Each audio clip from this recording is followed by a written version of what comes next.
ও ধরাশায়ী এ রাজ্যে বিজেপি, তাতে কি দিশাহীন, দিশেহারা বিজেপি নেতৃত্ব? কেন? কারণ বিভিন্ন নেতার বিভিন্ন রকমের মত। দেখুন, 21-এর পর 24-এও বঙ্গে ধরাশায়ী বিজেপি। আগের থেকে লোকসভায় আসন সংখ্যা কমেছে, হেরে গিয়েছেন একের পর এক হেভিওয়েট পদ্মপ্রার্থী। 24-এর লোকসভা ভোটে ভরাডুবির পর বুধবার ছিল রাজ্য বিজেপির বর্ধিত কমিটির প্রথম বৈঠক। সেই বৈঠকে এক একজন নেতার এক এক রকম বার্তা। 26-এর বিধানসভা সামনে রেখে আমাদেরকে সামনের দিকে এগিয়ে যেতে হবে। যেখানে আমাদের হয়তো ক্ষত বা রক্তক্ষরণ হয়েছে, সেই জায়গাতে আমাদেরকে এগিয়ে যেতে হবে।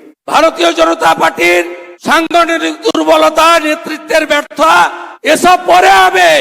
উপদ্রুত এরিয়া আইন লাগু করে এখানে ভোট করতে হবে। উই ডোন্ট ওয়ান্ট 356 নবান্ন আমরা চাই না। যেদিন ভোটে জিতবো সেদিন ঢুকবো। আপনি ভোট করাবেন কি করে? সাংগঠনিক দুর্বলতা আছে, তাই তো ভোট করাতে পারছেন। ওই সাংগঠনিক দুর্বলতাটাকে ঠিক করতে হবে। দিশা দেখাতে না পারলে পুরো ফেল করে যাবো। সাংগঠনিক বদলে নিশ্চয়ই দরকার আছে।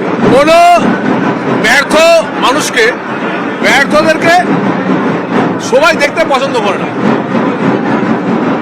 নতুনদেরকে সুযোগ দিতে হয়। বুধবার কলকাতায় বঙ্গ বিজেপির এই বৈঠকে ছিলেন দিলীপ ঘোষ, কিন্তু তিনি একেবারে নীরব। কোনো বার্তা নেই, দেখা সাক্ষাৎ ইধার সে অনেক পুরনো মানুষ। নমস্কার।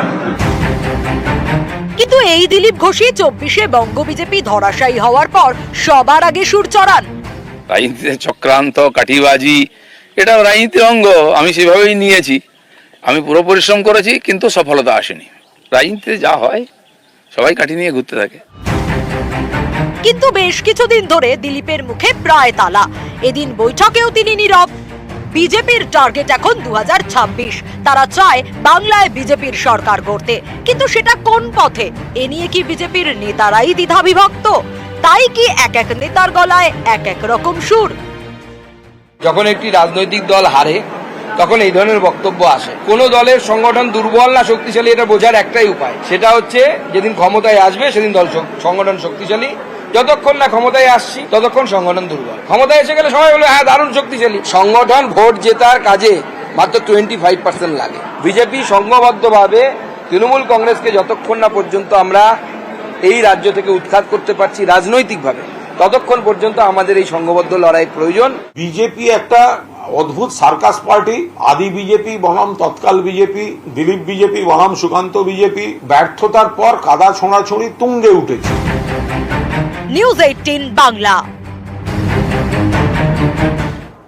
আজকে